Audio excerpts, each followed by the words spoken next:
3. Mais l'urgence des problèmes économiques et le débat que le plan d'austérité décidé par le gouvernement suscite à l'intérieur du Parti socialiste a modifié l'ordre du jour de la Convention nationale réunie à Cachan. Au centre du débat, le difficile équilibre entre une politique de rigueur et la priorité absolue à la justice sociale.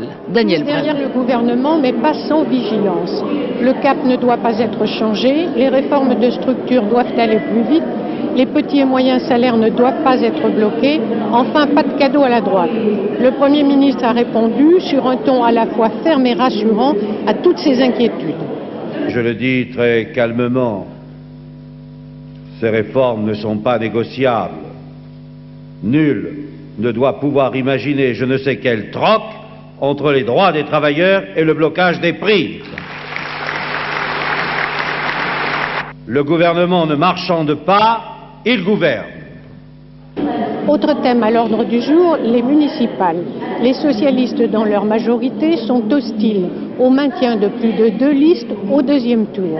L'éparpillement des voix de la gauche donnerait, explique-t-il, une prime à l'opposition.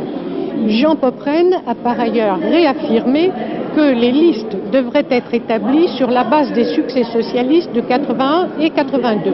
C'est une autre pomme de discorde avec les partenaires communistes. Le ministre d'État Gaston Defferre n'a pas fait, lui, de révélation sur la loi électorale. Elle ne sera adoptée par le Conseil que le 30 juin. Mais il a beaucoup ironisé sur l'attitude du camp adverse.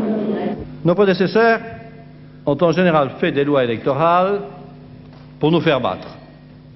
Ils ont bien réfléchi, enfin ils ont cru bien réfléchir, ils se sont appliqués, ils ont inventé des systèmes aussi contraignants que possible, et puis patatrac, ça s'est retourné contre eux.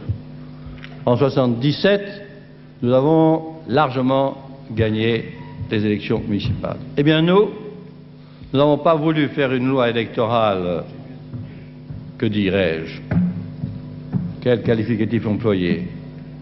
Honteuse, scandaleuse, inadmissible, scélérate, qu'est-ce que je dois dire? Une loi électorale tournée contre nos adversaires? Non. Nous avons voulu faire une loi électorale honnête,